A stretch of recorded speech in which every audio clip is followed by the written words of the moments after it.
Hello दोस्तों, नमस्कार। कैसे हैं आप सब? उम्मीद करती हूँ कि सब अच्छे होंगे और स्वस्थ होंगे। अच्छे हों और स्वस्थ रहें, ऐसे ही हम सब कामना करते हैं एक दूसरे के लिए। समय और हालात बहुत ज़्यादा ख़राब हैं, लेकिन फिर भी हमें बहुत पॉजिटिव सोच रखते हुए आगे बढ़ना है और अपने उन सभी मंजिल और अपने उन सभी मुकाम तक हमें पहुँचना है। ऐसी ही उम्मीद कर सकते हैं। अगर हम सिर्फ निराश हो जाएंगे और सिर्फ निराशा की तरफ ही देखेंगे तो शायद हम और पहले ही बहुत ज़्यादा डिप्रेस होके उस स्थिति तक पहुँच जाएंगे। कोरोना का जो समय है, गलतियां किसकी भी रही हों, आज कुछ भी रहा हो, लेकिन भुगत पूरा देश रहा है और हर घर भुगत रहा है। किसी को दोष नहीं दे सकते, किसी से कुछ नहीं कह सकते, सिर्फ और सिर्फ अपना बचाव कर सकते हैं। यही हमारे पास एक विकल्प है। अस्पतालों में ऑक्सीजन की कमी है और ऑक्सीजन और वेंटिलेटर भी मिल जाते हैं तो भी ऊपर वाले को मंजूर नहीं होता है, तो कई बार उनकी भी सांसें खिंच जाती हैं। एक रोहित सरदाना के मरने पर लोगों ने बहुत दुख जताया, मुझे भी बहुत कष्ट हुआ। लेकिन ऐसे हजारों लोग हैं जो मर रहे हैं, रोज़ अपने परिवार से अलग हो रहे हैं। किसी के पास छोटे छोटे बच्चे हैं, किसी का परिवार पूरा का पूरा बिखर गया है। एक एक घर में दो दो तीन तीन मौतें हो गई हैं। इन सभी को शब्दों में बयां कर पाना शायद बहुत ही ज़्यादा मुश्किल है और मैं तो यूं कहूँगी नामुमकिन ही है।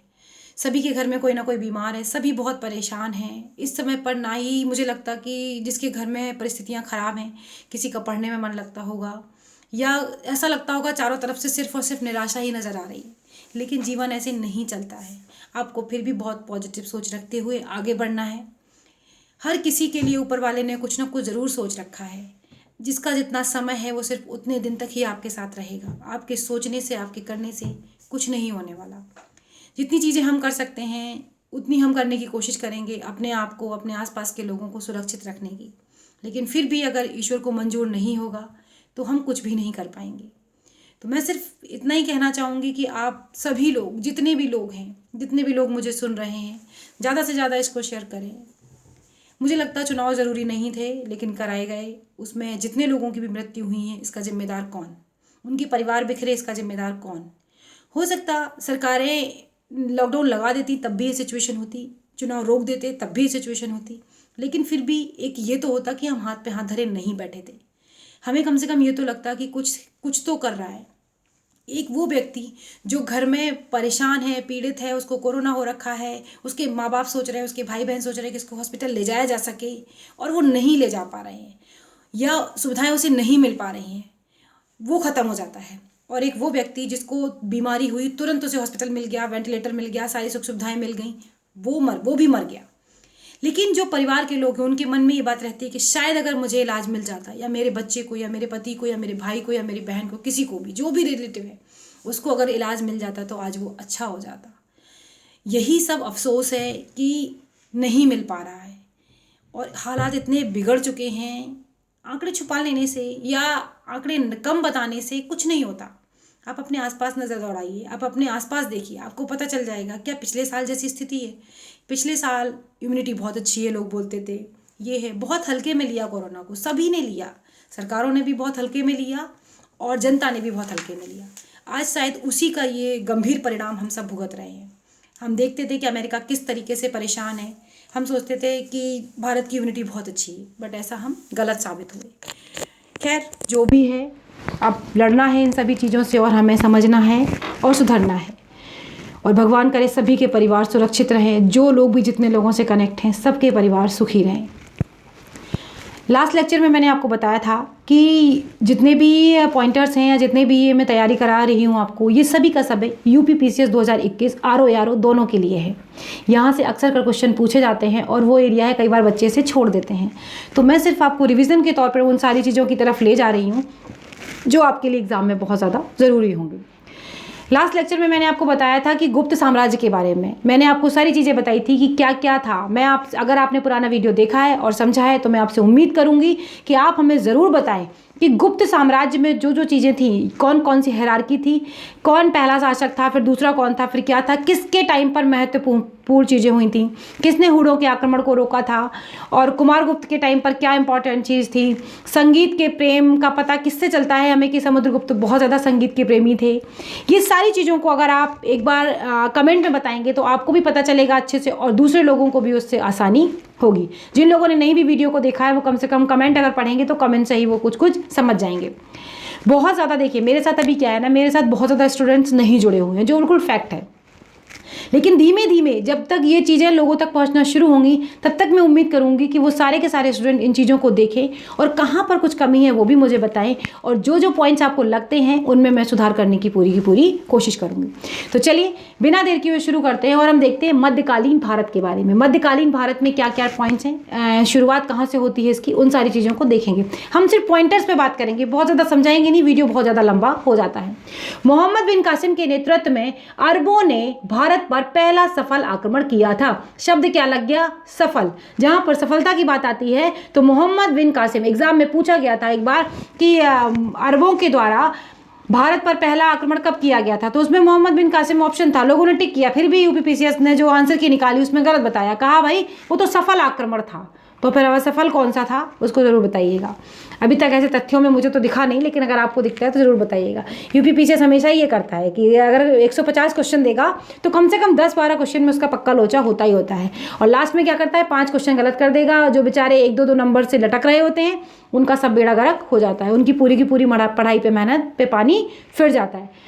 तो अरबों ने सिंध पर 712 ईस्वी में विजय पाई थी। अरब आक्रमण के समय सिंध पर दाहिर का शासन था। यह पूछ लिया जाता है कि जब अरबों का आक्रमण हुआ था उस समय पर सिंध पर कौन शासन कर रहा था, दाहिर। भारत पर अरब वासियों के आक्रमण का मुख्य उद्देश्य क्या था, धन दौलत लूटना और इस्लाम धर्म का प्रचार प्रसार करना। देखिए एक चीज़ आप समझ लीजिए, जब अंग्रेजों के बारे में हम आपको पढ़ाएंगे और बताया था, हर किसी का अपना एक उद्देश्य होता है। जब भी वो आक्रमण करता है या किसी देश पर अपना अधिकार करना चाहता है, उसका पहला मकसद ये होता है वहाँ के जितने भी रिसोर्सेज हैं, जितने भी संसाधन हैं, उनका भरपूर प्रयोग किया जाए और जितना ज़्यादा हो सके अपने देश की तरफ ले जाया जाए, पहला। दूसरा ये होता है कि वहाँ पर जो धर्म है, क्योंकि हमेशा आप ये चीज़ समझिए, जब भी कोई चीज़ होगी धर्म पर ज़रूर वो बात आएगी। तो ये जो आते थे विदेशी, ये सब चाहते थे कि हम अपने धर्म का प्रचार करें।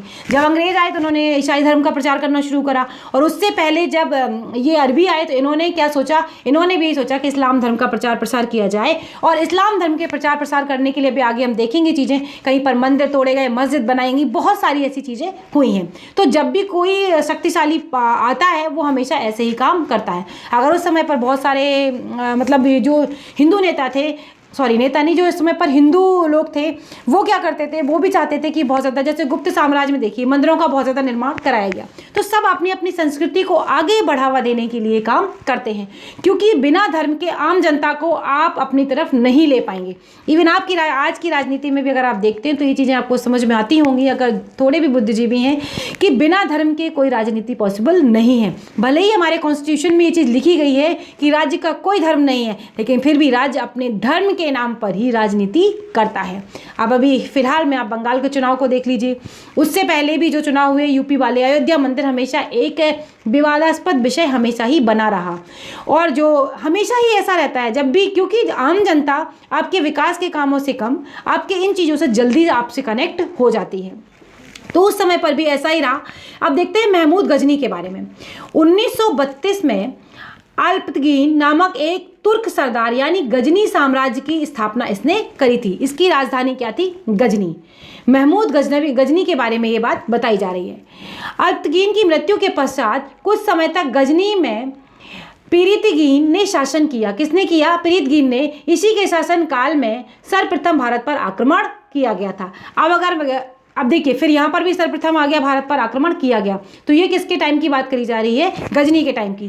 प्रथम तुर्क आक्रमण के समय पंजाब में शाही वंश का शासक जयपाल शासन कर रहा था। आगे देखते हैं, अल्पतगीन का गुलाम तथा दामाद सुबुक्तगीन 977 ईस्वी में गजनी की गद्दी पर बैठा। महमूद गजनी सुबुक्तगीन का पुत्र था। अब जो महमूद गजनी कौन था, वो सुबुक्तगीन का पुत्र था। ये पूछा जा सकता है आपसे, ये पॉइंट यहाँ से इंपॉर्टेंट है, जिसका जन्म 1 नवंबर 971 में हुआ था। अपने पिता के काल में महमूद गजनी खुरासान का शासक था। क्या था ये, पहले खुरासान का शासक था। महमूद गजनी 27 वर्ष की अवस्था में 998 ईस्वी में गद्दी पर बैठा था। ये सब क्या होता था, एक पीढ़ी दर पीढ़ी इनको गद्दियाँ मिलती जाती थी, और बाद में ये कई राज्यों को विजिट भी करते थे। बगदाद का खलीफा अल आदिल बिल्लाह ने महमूद गजनी के पद को मान्यता प्रदान करते हुए उसे यामीन उद दौला तथा यामीन उल मिल्लाह की उपाधि भी दी है। ये दोनों की दोनों उपाधियां महत्वपूर्ण हैं। किसको दी गई थी, ये दी गई थी महमूद गजनी को। तो आपको याद रखनी है, मैं ये पॉइंट आप नोट कर लीजिएगा। और किसने दी थी? तो बगदाद के खलीफा ने इनको दी थी, अल आदिल बिल्लाह ने। ये पूछे जाते हैं पॉइंट्स, ये पॉइंट बहुत ही ज़्यादा महत्वपूर्ण है। महमूद गजनी ने भारत पर 17 बार आक्रमण किया। देखिए कितनी बार आक्रमण किया, 17 बार। फिर भी उसका जी नहीं भरता था, लूटने के लिए हर बार चला आता था। भारत के महमूद के भारतीय आक्रमण का वास्तविक उद्देश्य धन प्राप्त करना था। इसको बस लगता था जहाँ पर धन दिखाई दे रहा है, संसाधन बहुत अच्छे, यहाँ से इसे लूट ले जाओ। भारत की जो स्थिति है एक्चुअली में, वो भौगोलिक स्थिति बहुत अच्छी थी। अगर अंग्रेज उस समय पर जो लूटा अंग्रेजों ने, पहले मुगलों ने लूटा, फिर अंग्रेजों ने लूटा, उसके बाद जो बचा कुचा था वो आज के टाइम में भी ऐसे ही लूट रहा है। तो जो भारत की स्थिति थी उसको जिस तरीके से लूटा जाता था, इसीलिए लोग यहाँ पर चाहते थे अपना शासन स्थापित करना और यहाँ से ज़्यादा चीज़ें ले जाना। महमूद गजनी एक मूर्ति भंजक आक्रमणकारी था। ये मूर्तियों को बहुत तोड़ता था। तो इसने क्या करा, मूर्ति भंजक आक्रमणकारी था और इसने बहुत सारे मूर्तियों को तोड़ा था। महमूद गजनी ने भारत पर प्रथम बार आक्रमण 1000 ईस्वी में किया था।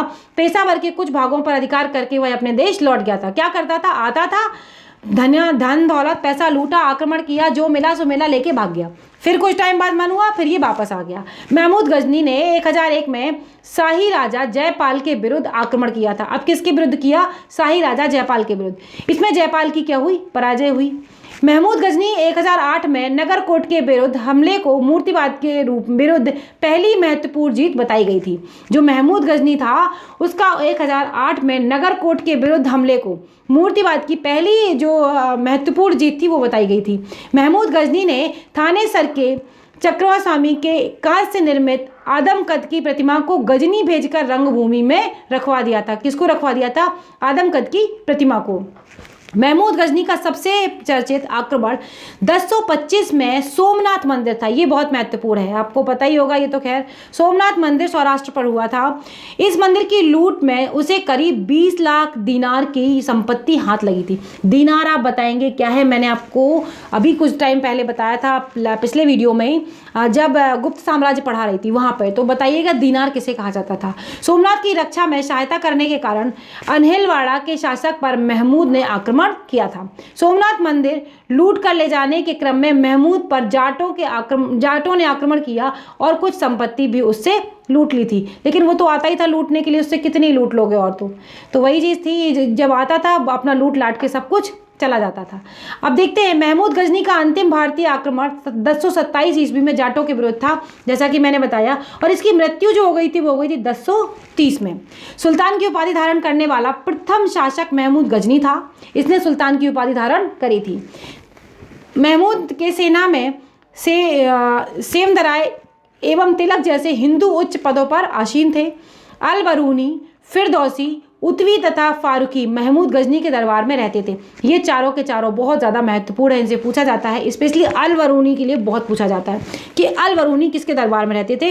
तो आपको पता होना चाहिए गजनी के दरबार में रहते थे। लिखने को आप ये चारों ही लिख लेंगे तो आपको बहुत ज़्यादा फायदा हो जाएगा। थोड़ा सा मोहम्मद गौरी के बारे में देख लेते हैं। गौरी मोहम्मद गजनी के अधीन एक छोटा सा राज्य था। 1173 में शहाबुद्दीन मोहम्मद गौर का शासक बना। इसने भारत पर पहला आक्रमण 1175 में किया और किसके? मुल्तान के विरुद्ध में। मोहम्मद गौरी का दूसरा आक्रमण 1178 में पाटन गुजरात पर हुआ। यहाँ का शासक भीम द्वितीय ने गौरी को बुरी तरह परास्त किया था। भीम द्वितीय जीत गया था और क्या हुआ था? गौरी को परास्त किया था। मोहम्मद गौरी द्वारा जो युद्ध लड़े गए वो बहुत ज़्यादा महत्वपूर्ण है, उनको आप जरूर एक बार देख लें। वर्ष देख लेते हैं, पक्ष देख लेते हैं और परिणाम भी देख लेते हैं। तो तराइन का पहला युद्ध 1191 में और द्वितीय युद्ध हुआ था 1192 में। लगातार 2 साल हुआ था। गौरी और पृथ्वीराज के बीच हुआ था। तो पृथ्वीराज चौहान जो थे पहली बार तो ये विजित हो गए थे, लेकिन दूसरी बार क्या हुआ था? गौरी विजय हुआ था। चंदावर का युद्ध जो था वो 1194 में हुआ था, 2 साल बाद, गौरी और जयचंद के बीच, जिसमें भी क्या हुआ था? गौरी विजय हुआ था। तराइन के प्रथम युद्ध में पृथ्वीराज चौहान का सेनापति जो था वो कौन था? स्कंद था। मोहम्मद गौरी भारत के विजय क्षेत्रों पर शासन का भार अपने गुलाम सेनापति को सौंपते हुए गजनी लौट गया था। मोहम्मद गौरी की हत्या भी 15 मार्च 1206 को कर दी गई थी। तो ये कुछ पॉइंट्स थे जो मैंने आपके साथ डिस्कस किए। अगले चैप्टर में मैं आपके साथ और भी मध्यकालीन भारत के बारे में आने वाले जो पॉइंट्स हैं सल्तनत से जुड़े हुए उनको आगे हम डिस्कस करेंगे। तो वीडियो आपको कैसा लगा है प्लीज़ ज़रूर बताइएगा, और जो बातें मैंने आपको शुरू में बोली हैं उनसे बहुत ज़्यादा समझने की आवश्यकता है। बहुत पॉजिटिव रहिए, अपने आप को सुरक्षित रखिए। अगर चैनल पर नए थे तो प्लीज़ सब्सक्राइब कर लेना, और वीडियो अच्छा लगा हो तो लाइक और शेयर करना बिल्कुल ना भूलें। अगले वीडियो में फिर मिलेंगे, तब तक के लिए बाय बाय दोस्तों, नमस्कार।